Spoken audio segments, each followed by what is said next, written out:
Hey everyone, welcome to US Daily Beat. It's Sunday, August 23rd, 2026, and I'm so glad you're here.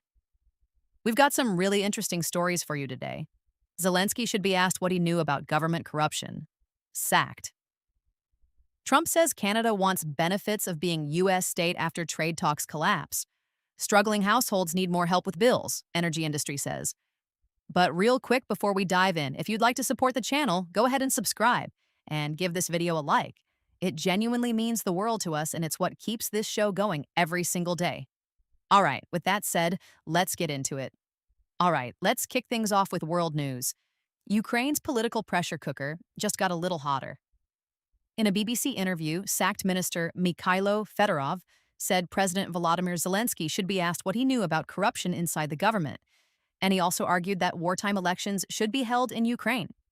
That's a big deal because Ukraine has been fighting for its survival since Russia's full-scale invasion. And under martial law, regular elections have been delayed. Supporters of that decision say you can't run a normal campaign when the country is under attack. Critics, though, worry that the longer elections are postponed, the harder it becomes to keep government fully accountable. Fedorov's comments land in a moment when anti-corruption efforts matter a lot, not just for Ukrainians, but for the international allies funding and arming the country. Every time a corruption scandal surfaces, it raises the same question. How do you keep trust strong in the middle of a war? What we should watch next is whether Zelensky responds directly and whether pressure builds for any kind of political reset. For Ukraine, this isn't just about one interview. It's about trust, legitimacy, and how a country at war keeps governing itself. Next up, we've got a story from World News. Trade tensions between the US and Canada just took another sharp turn, and if you're watching the global economy, this one matters. After trade talks broke down, Canada's Prime Minister said he was, in his words, reluctantly announcing retaliatory tariffs and accused the United States of starting a trade war. That's a pretty serious escalation between two countries that are usually each other's closest economic partners. President Trump, meanwhile, responded by saying Canada wants the benefits of being a U.S. state, which is a striking thing to hear in the middle of a trade fight. The bigger picture here is that tariffs don't just stay on paper. They can raise prices, disrupt supply chains, and hit businesses and consumers on both sides of the border.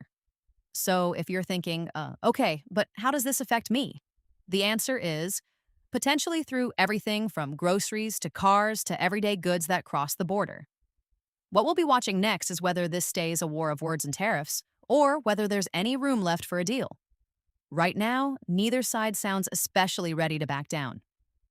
Now let's talk about business and finance. If you've been feeling the squeeze from bills lately, you're not alone, and the energy industry is now saying the support available to the most vulnerable households still isn't enough. Energy UK, which represents suppliers, says current help doesn't go far enough for families struggling to keep the lights on and the heating running. That matters because energy costs sit right at the center of the cost of living pressure we've all been talking about for years now. And even when wholesale prices ease, the impact doesn't always disappear for people on the lowest incomes. The big issue here is that support in the UK tends to be targeted, meaning it's aimed at households that qualify for help rather than being spread across everyone.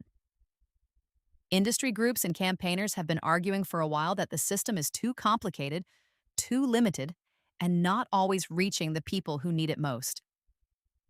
For you and me, the key thing to watch is whether policymakers respond with stronger bill support, warmer home upgrades, or a broader rethink of how energy help is delivered. Because this isn't just about one bill. It's about whether households can stay safe and stable through another expensive winter. Next up, we've got a story from business and finance. If you were planning to hop on a cross-country train today, this is the kind of update that can throw your whole day off. The company says almost all of its UK services have been canceled after a power cut, and for a lot of passengers that means major delays, missed connections, and probably a scramble to find another way home or to work. Customers have described it as the worst-case scenario, and you can see why. Because when a disruption hits a network this wide, it doesn't just affect one route, it can ripple across an entire travel day. CrossCountry is one of those big rail operators that link cities across the UK, so when its service collapses like this, the impact is bigger than just one station platform. What we're really watching here is how quickly the company and rail staff can get things restored, and whether stranded passengers are offered clear alternatives and compensation. If you rely on trains for commuting, business travel, or even a simple day trip, this is a reminder of how fragile the system can be. The next thing to watch is how long the power issue lasts and when normal service starts to return.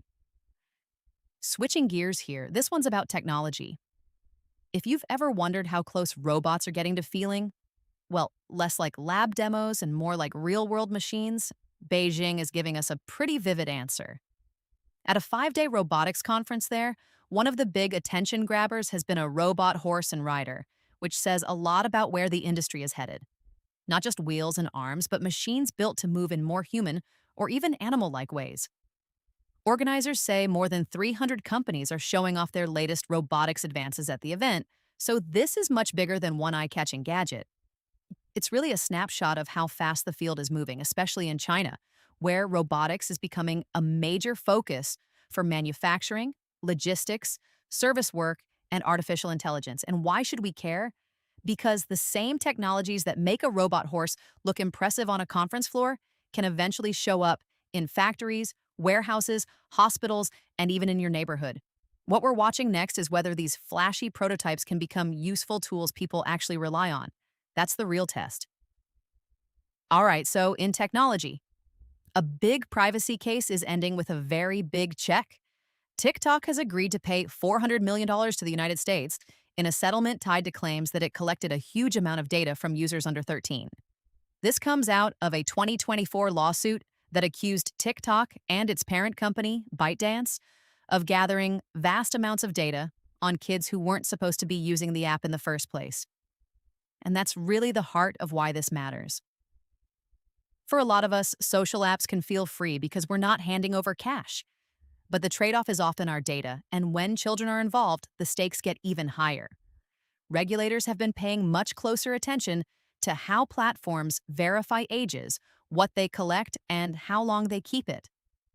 If you're a parent, this is a reminder to check privacy settings and see what your kids are actually signed into. If you're just a regular user, it's a good moment to ask the bigger question: how much do these apps know about us, and who's making sure they play by the rules? The thing to watch next is whether this settlement changes how TikTok handles age verification and data collection going forward. All right, wrapping up with politics. If you've ever watched a housing project get bogged down in local planning arguments, this one may catch your eye. The government is moving to give mayors more power to step in and overrule local councils on planning decisions in a push to speed up home building.